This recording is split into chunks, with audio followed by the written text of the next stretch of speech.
My mom constantly sabotaged my relationships, claiming she was protecting me. When my girlfriend leaves, they say a mother's love is unconditional, but mine came with a price tag that I paid with my heart. Hey everyone, before we get into the video, don't forget to subscribe and smash that like button if you want more stories just like this. Thanks for the support. My name is Brandon, and I am 28 years old. From the outside looking in, my life appeared to be the picture of modern success, a curated gallery of achievements that any parent would be proud to display. I had secured a stable position as a software engineer at a burgeoning tech firm. I owned a condo in the city that I was meticulously renovating with my own hands, and I maintained a tight-knit circle of friends who had been with me through the awkward years of high school and college. Yet there was a singular, looming dark spot in the center of that painting, a shadow that stretched across every canvas I tried to create. My mother.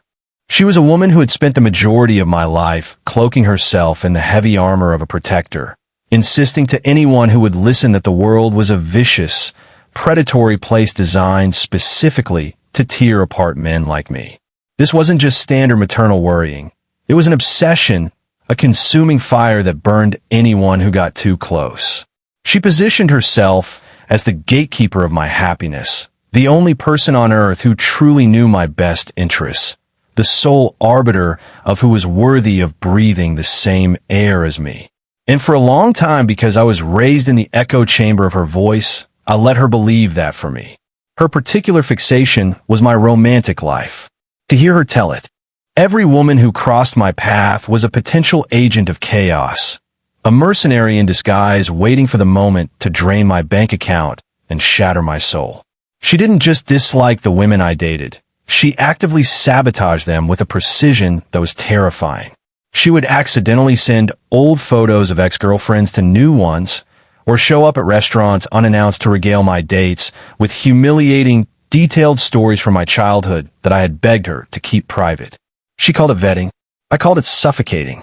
But because I was raised to believe that her instincts were infallible, a kind of supernatural intuition granted by the bond of motherhood, I often bowed to her pressure, ending relationships before they had a chance to breathe, before they could potentially prove her wrong. I told myself she was just looking out for me, that her paranoia came from a place of fierce, undying love. Then I met Nina. Nina was different from anyone I had ever dated, a force of nature that my mother hadn't anticipated. She was an architect, fiercely intelligent with a quiet resilience that I found incredibly grounding amidst the chaos of my life.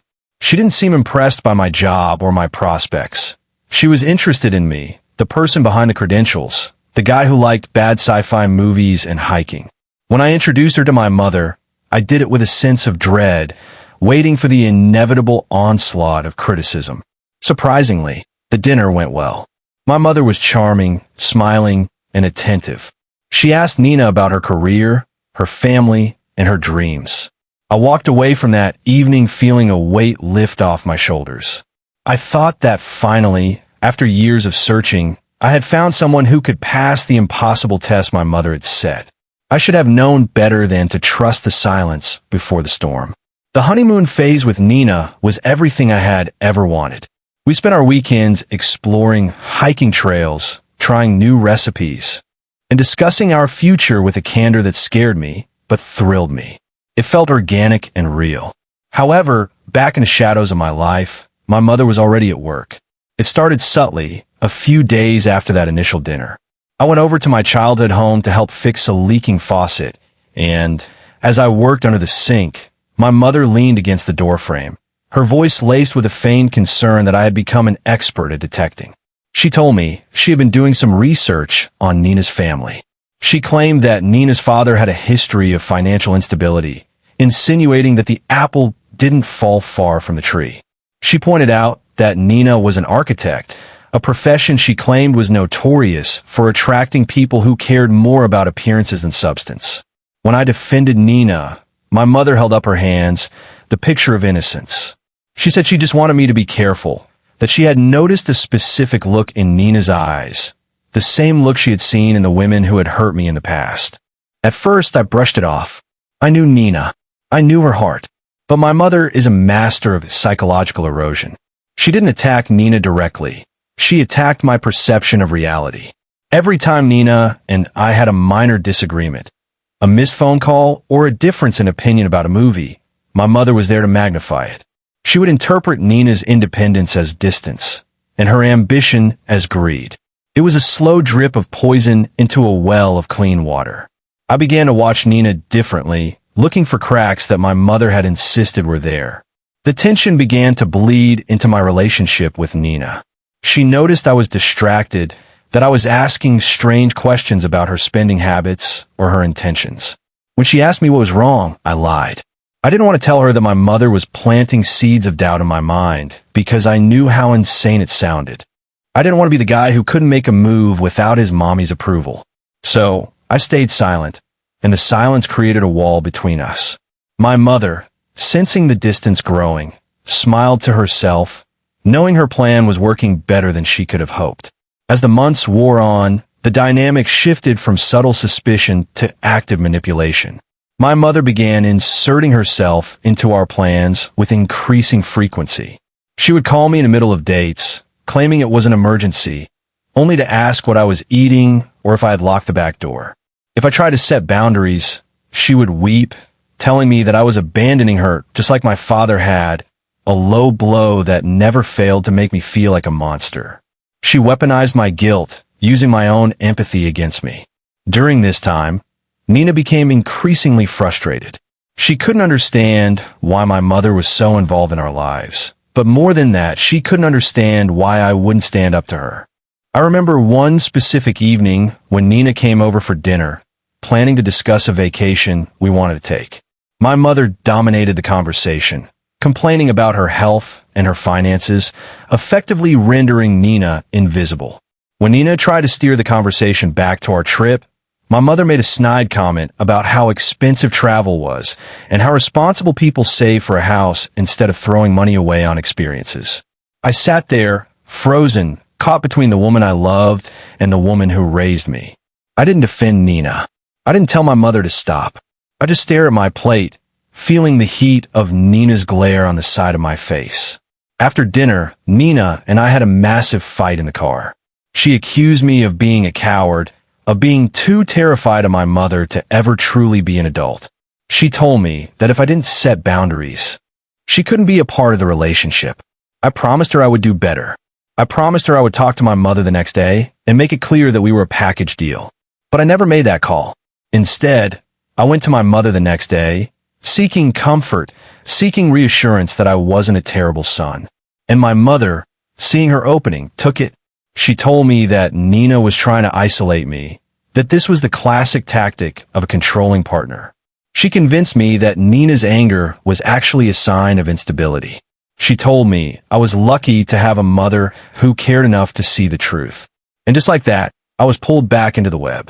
The breaking point came on a Tuesday in October. It had been a week since the fight about the vacation, and things had been tense between Nina and me. We were walking on eggshells, trying to pretend everything was normal, but the trust was fraying. That morning, I went to work, expecting to meet Nina for dinner later that night, to patch things up. I sent her a text around noon, a simple heart emoji, just to let her know I was thinking of her. She didn't reply. I didn't think much of it at first. She was busy at work, often buried in blueprints and client meetings. But as the afternoon dragged on, silence turned into worry. I called her at 5. Voicemail. I called her again at 6. Voicemail. By 7, when I arrived at the restaurant we had agreed on and found her chair empty, panic began to set in. I sat there for an hour, watching the door, my phone buzzing occasionally with texts from my mother asking if I was free to come over and check her thermostat. I ignored them. When I finally drove to Nina's apartment, it was dark. Her car wasn't in the driveway. I banged on the door, but there was no answer. I called her friends, but nobody had heard from her. It was as if she had vanished into thin air. The woman who was meticulous about communication, who had never missed a date in 6 months, was gone. I drove back to my condo in a daze, my mind racing with horrific scenarios. Had she been in an accident? Was she hurt? When I walked through my front door, my mother was sitting on my couch. She had let herself in with the spare key I had given her for emergencies. She looked at me with a solemn expression, her eyes filled with a sympathy that made my stomach churn. She told me she had a feeling something like this would happen. She said she had seen the instability in Nina weeks ago. She told me that people like Nina don't just leave. They run away when they realize the reality of commitment is too hard. I collapsed onto the floor, the grief hitting me like a physical blow. My mother knelt beside me, stroking my hair, whispering that she was the only one who would never leave me. In that moment of absolute heartbreak, I believed her. I let her hold me while I cried for the woman I thought I had lost. I didn't know then that Nina wasn't gone because of instability. She was gone because she had been forced out. For 3 weeks, I existed in a fog. I went to work, I came home, I sat in the dark.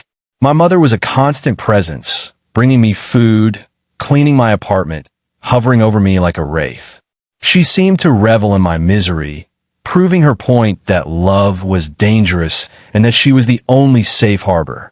But as the initial shock of the breakup faded, confusion began to set in. It didn't make sense. Nina and I had fought, but we loved each other. We had plans. People don't just disappear without a word over one argument. I started to replay our last interactions in my head. I remembered the desperation in Nina's voice when she begged me to stand up to my mother. I remembered the fear in her eyes. Not fear of me, but fear of the situation. Then, I remembered something my mother had said a few days after Nina left. She had mentioned a specific detail about Nina's financial situation, a debt that Nina supposedly had from her student loans. Nina had never told me about any specific debt. I asked my mother how she knew about it, and she had waved it off, saying she just knew these things. That comment gnawed at me. It was too specific. It was too precise. 2 weeks after Nina vanished, I was at my mother's house helping her sort through some old boxes in the attic. She went downstairs to answer the phone, leaving me alone amidst the clutter. I wasn't looking for anything specific, just trying to keep my mind busy. But then I saw it. Sitting on top of a pile of newspapers was a tablet. It wasn't mine, and it wasn't my mother's usual device. It looked newer, sleeker. Curiosity getting the better of me, I picked it up. I pressed the power button, and the screen lit up. It wasn't password protected. My heart stopped when I saw the background. It was a photo of Nina and me, taken on our first trip to the coast. It was Nina's tablet. The realization hit me like a punch to the gut. My mother had it. Why did my mother have Nina's tablet? How did she get it? With trembling hands, I began to scroll through the device, trying to understand why this object belonging to the woman who broke my heart was in my mother's possession. I navigated to the messaging app, hoping to find a clue, a diary entry, anything that explained why she had left. What I found made my blood run cold. The tablet was still logged into Nina's social media and email accounts. But the most damning evidence was in a private message folder. It wasn't a conversation with a friend or a family member. It was a conversation with my mother. The timeline stretched back months, starting just a week after I introduced them. I sat on the dusty attic floor, reading the exchange with growing horror. The messages were initiated by my mother. She hadn't just been bad-mouthing me to Nina behind my back. She had constructed an elaborate, sinister scheme. In the first messages, my mother posed as a concerned guardian, warning Nina that I had a history of mental instability and financial irresponsibility. She told Nina that I had been in therapy for anger issues that I refused to treat, claiming she was protecting her. When Nina pushed back, saying she hadn't seen any signs of this, my mother escalated. She sent fake medical records and doctored bank statements showing gambling debts that didn't exist. But the horror didn't stop at the lies. It culminated in a transaction. A month before Nina left, there was a discussion about money. My mother told Nina that she could manage me, that she could ensure I didn't have a relapse or ruin Nina's credit, but it would require a retainer for her time and caregiving. I stared at the screen, unable to breathe. My mother had shaken Nina down. She had used fear to extort money from my girlfriend. The final message was sent the day Nina disappeared. It was a transfer confirmation. Nina had sent $5,000 to my mother's account. In return, my mother had provided Nina with a safety plan to leave the city, encouraging her to cut all ties so I wouldn't lash out. My mother hadn't just sabotaged the relationship. She had monetized the breakup. She had literally taken money to convince the woman I loved that I was a monster. The gold digger my mother had always warned me about was staring back at me from the screen, and it was her. The sound of the creaking stairs snapped me out of my trance. My mother was coming back up.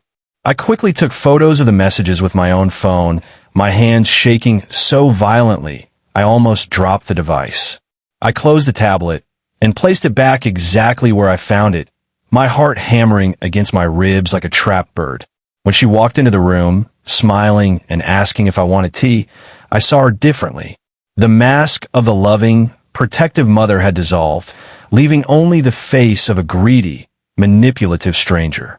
I made an excuse to leave, claiming I wasn't feeling well. I rushed to my car and drove away, tears blurring my vision. I didn't go home.